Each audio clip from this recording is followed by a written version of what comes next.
Understanding the phrase, hold up, a guide for English learners. Hello, everyone. Welcome back to our English language learning channel. In today's video, we are going to delve into a common English phrase, hold up. We'll explore its meaning, usage, and provide some examples to help you understand how to use it in your daily conversations. So, if you're ready, let's get started. The phrase, hold up, is a phrasal verb that combines the verb, hold, with the preposition, up.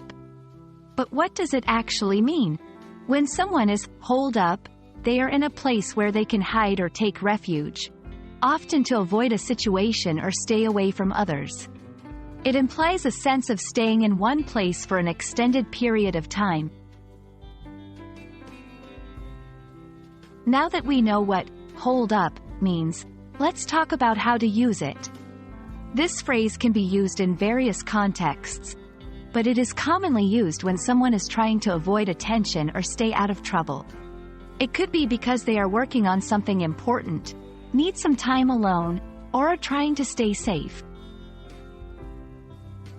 Example 1. Imagine your friend is working on a big project and you haven't seen him for a few days.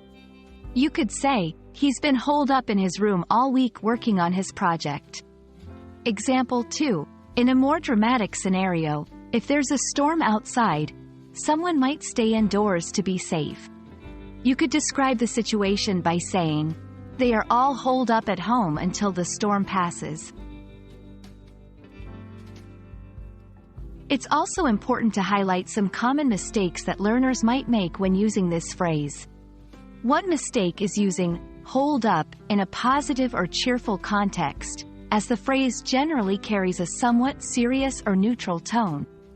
Incorrect usage. I'm holed up at the amusement park having a great time. This sounds unnatural because hold up implies hiding or taking refuge, not enjoying an outing.